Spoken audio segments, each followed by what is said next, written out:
Alors pour les 18e éditions de l'Encéphale, nous avons organisé une session sexe digital, tarte à la crème ou nouveau territoire. L'idée est née du fait qu'il me semble, pour mieux comprendre nos patients, leurs attentes, leurs demandes, il faut arriver à recontextualiser les pratiques culturelles et notamment les pratiques sexuelles de nos contemporains. Donc pour mieux comprendre les pratiques sexuelles contemporaines et notamment celles liées à l'usage du numérique, j'ai invité Guillaume Fouetillou. Guillaume, tu es professeur attaché à Sciences Po. Et il a fondé aussi Linkfluence, qui est une entreprise de social listening, c'est-à-dire de monitoring des représentations sociales sur Internet. Donc pour cette édition de l'Encéphale, je t'ai demandé de regarder qu'est-ce qui se passait sur le web dans les contenus sur le sexe et surtout d'arriver à identifier des territoires du web un peu moins connus, que YouPorn notamment, mais qui montrent la créativité de la pornographie. Alors qu'est-ce que toi tu as identifié comme territoire créatif sur le web qui renouvelle la pornographie ? Alors pour décrire effectivement ces nouvelles sexualités sur les réseaux sociaux, on est parti à la découverte d'espaces, de sous-espaces du web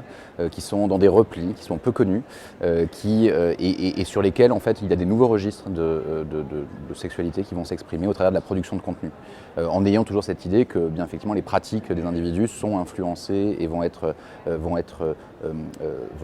cadrées d'une certaine façon par les contenus, par les médias qu'ils peuvent consommer et que tout ça participe de leur éducation. On s'est intéressé à deux grands espaces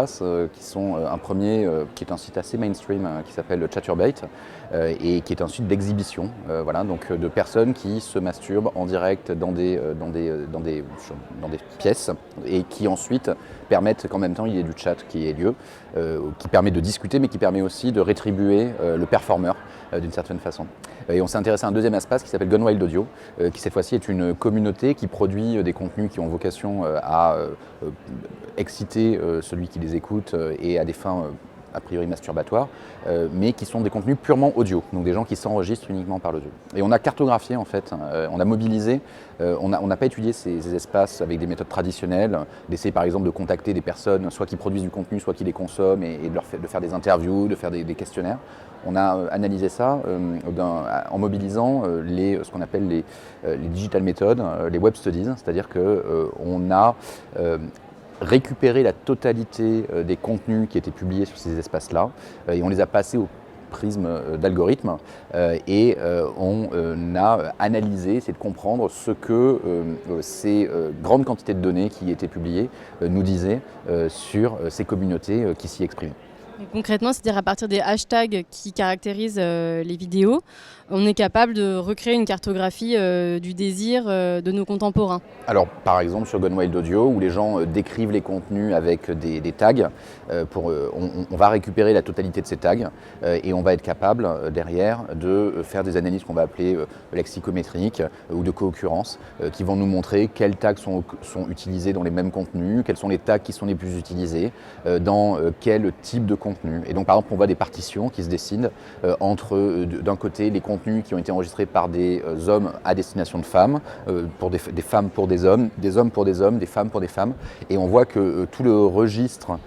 qui est mobilisé dans ces tags et qui évidemment lie derrière à des fantasmes, à des attentes, parce que c'est une place de marché finalement qui se régule et qui met en adéquation l'offre et la demande. Eh bien on voit finalement à l'échelle quantitative les désirs qui sont les plus présents au sein de ces communautés qui se créent. Par exemple dans les contenus homosexuels, une très forte présence des tags qui sont autour des questions de domination et de soumission. Dans les contenus hétérosexuels, beaucoup moins. Dans les contenus des femmes à destination,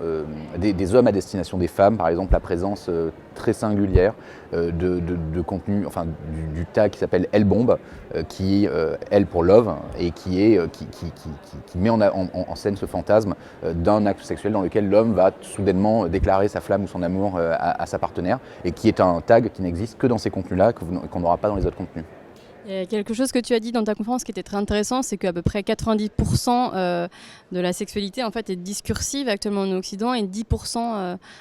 fait événement. Et donc une grande place de cette discursivité en fait a lieu sur le web.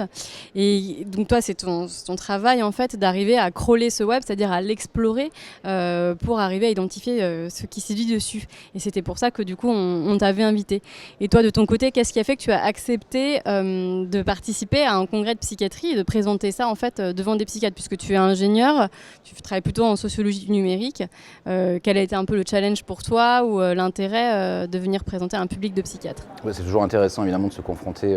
à des univers que l'on ne connaît pas. Moi dans ma pratique je suis ingénieur mais j'enseigne aussi, je suis aussi dans les sciences sociales, dans les sciences humaines, donc je suis toujours un petit peu hybride et un petit peu jamais vraiment à ma place. Donc c'est des exercices que j'aime parce que c'est dans la confrontation, c'est dans l'hybridation, c'est dans ces rencontres-là que des choses innovantes vont pouvoir émerger. Et c'était justement aussi l'objet de cette conférence en mettant d'un côté la vision très quantitativiste et holistique ou allocentrée portée par les approches numériques, et de l'autre côté la vision beaucoup plus égocentrée d'une expérience singulière d'une auteure au travers de son exploration des chemins de désir que nous avons cartographiés par ailleurs. Merci beaucoup Guillaume. Merci.